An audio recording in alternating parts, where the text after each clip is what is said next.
Is Earth the only planet that contains intelligent life? Our enemies are innovative and resourceful, and so are we. They never stop thinking about new ways to harm our country and our people, and neither do we. No, really. Are there other life forms out there? Is there something smarter than us humans? Do aliens exist?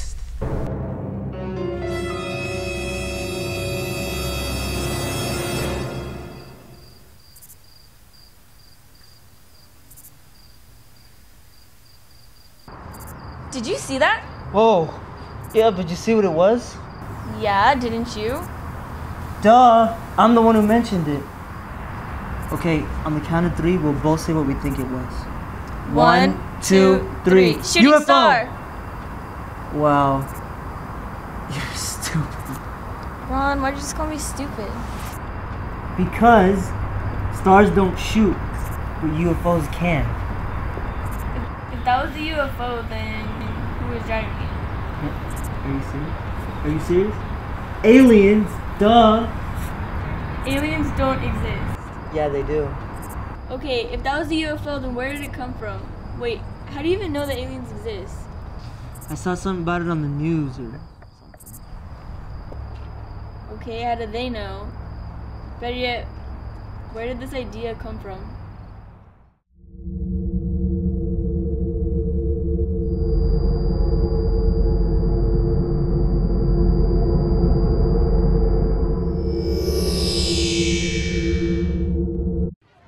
I've been interested in the subject of aliens, I think, ever since I was a kid, that for sure. On the other hand, I don't think that's so unusual. I think most kids are sort of interested in aliens. After all, they see them on television, they see them in the movies, and, you know, they're interested in dinosaurs too. Why? Well, you know, these big creatures with, you know, sharp teeth, that's kind of interesting. In fact, we're probably wired to be interested in predators, right? And aliens are somewhat the same way. Just like dinosaurs, though, you're pretty safe from aliens, right? The dinosaurs have been extinct for 65 million years. The aliens are far away, we don't see them, so, you know, you can be interested in them without worrying too much about them. I think I was interested as a kid. We are so used to the idea of alien life. In fact, we accept it more than we question it. A lot of the time, we end up influenced by all the hype and rumors of the media, causing us to believe that aliens do exist. Although the idea of alien life on other planets has been around for a long time, no one can really prove its existence.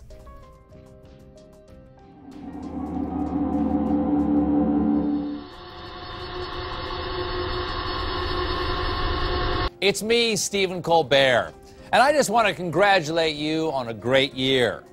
Your dramatic pictures from Cassini, finding water on Mars, and your dramatic discovery of a new administration that believes in science. Flying saucers, alien spaceships, unidentified flying objects. The existence of otherworldly crafts is perhaps one of the most famous and widely believed conspiracy theories in the United States.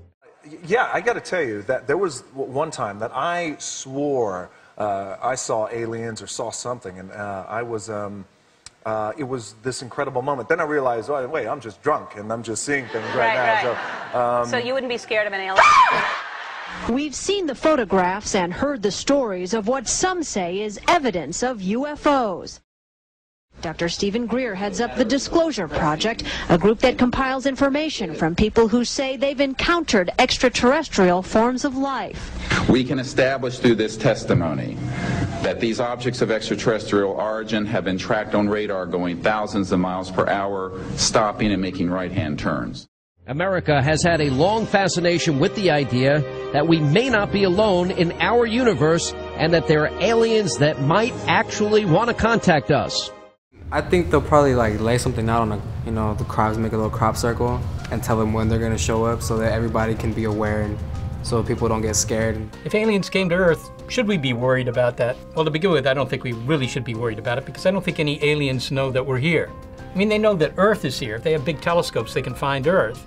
And in fact, if they have big telescopes, they could actually determine that Earth has oxygen in its atmosphere, which means there's some sort of life here.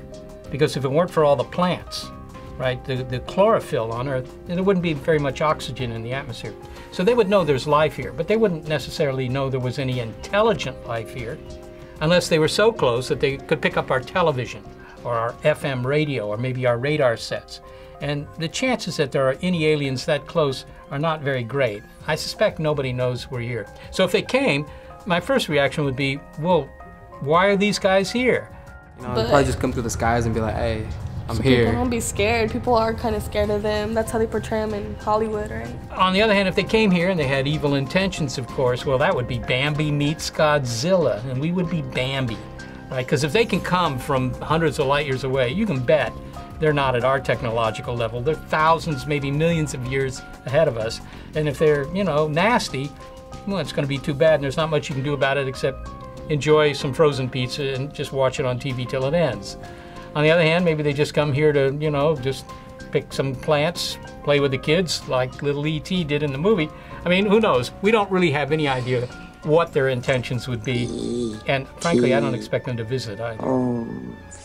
I think most people would agree that there's probably life in space, even intelligent life in space. I mean, there have been polls. I think there was a poll about 8 or 9 years ago made by CNN and Time magazine. And they asked people, Americans, but they asked them, do you think that there is any intelligent life in space? And about 80% of them said yes. So I think that most people are down with that idea, probably because they've seen it so often in the movies. But, you know, most astronomers would agree with them, not so much because they've seen it in the movies, but because they know that the universe is rather enormous. It's huge. There are trillions of planets. And you know, it's hard to believe they're all sterile planets. For 22 and a half years, I served in the United States Army. During my tenure, I was on many occasions asked to serve as the official, unofficial UFO consultant dealing with UFO matters in the areas of my assignment. As a result of my involvement, I was able to ascertain that the United States government knew a whole lot more about UFOs than it was telling the American public. Hell yeah, they hide everything. Of course they know. Of course. That's the reason why they're over here coming, you know, trying to tell us things. Because the government hides a lot of things. They don't want us to find out. I mean, every time something would come out, they'd be like, oh, it was just a balloon, or it was just, we were doing this test. I get emails every day from people who think that, you know, there's evidence for aliens visiting the Earth, but that the government is keeping it a secret. Well, I don't think that's true myself. To begin with, I've worked for the federal government on occasion, and, you know, I never got the impression they were great at keeping secrets like this. And after all, you know, the Roswell incident, which is very famous, a lot of people have heard of that, that was 1947. Well, that's almost 64 years ago now. It's hard for me to believe that the federal government could keep something like that secret for 64 years. I just don't think the government could do that. And it's also not clear to me why they would keep it quiet. And besides, do you also think the Uruguayan government is keeping it secret, and the Paraguayan government, and the Belgians, and the Botswanans, and the Brazilians, and the Bolivians, are they all keeping it quiet?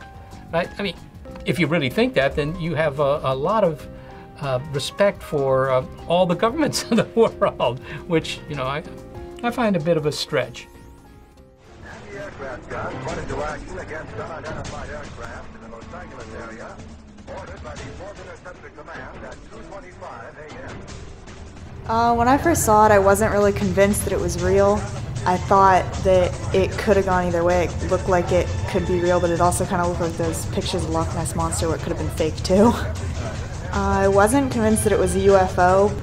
I thought it was impacting, that it was kind of weird and maybe just unusual. I didn't at the time, but then after they started saying that they thought it was a weather balloon, it was like, what? It couldn't be, so I didn't have no other option but to believe it was a UFO. If it was a weather balloon, they were shooting at it, so obviously it wasn't, and it couldn't have been like anything else. So. My first impression was, I don't know, it was pretty crazy. Something was seen in the sky that was unidentified, and there were people who would shoot at it and so forth, and the military would shoot at it, and nothing seemed to happen. Could it have been aliens? I kind of doubt it. Most likely it was meteorological phenomena. I mean, weather. That often fools radar. It fools pilots. You know, that's one possibility. And you can shoot at the weather all you want. Doesn't really do very much. I mean, the only thing you can say, because we really don't know what happened there apparently, but the only thing you can say is that if the aliens had really wanted to destroy Los Angeles, why didn't they do it? They could have, and they didn't. You can still find LA. I don't recommend it, but you can still find it. Crop circles, I get emails about crop circles all the time. I think crop circles are really, I think they're beautiful. They're mostly made by art collectives in England. They usually only appear in the counties of Hampshire and Wiltshire in England, which should tell you something right there. I mean, why would the aliens come all the way to Earth and only want to talk to the English? I mean, aren't they interested in, you know, maybe talking to the Portuguese or something? But they don't want to talk to the English. And they come all this way and they try and talk to them by carving graffiti in their wheat. Now that's kind of stupid because you can't get a lot of information that way, right? I mean, how many bits of information can you get in a crop circle, right? It's a pattern and so forth, or maybe it's a glyph with a little bit of information, but any printed page of text has more information than a crop circle, and it doesn't get mowed away by a farmer the next day either. The crop circles are made by people, and in fact, this has been proven over and over and over and over again, but you know, some people still like to think, yep, the aliens here, they want to talk to us by carving patterns in our crops. Some are fake, but some you can actually, they even say it's just like precise, like a perfect cut. Everything happening in one motion. I don't think anybody would be that precise to cut, you know, these huge designs on a crop circle. In one night, and in such detail, no.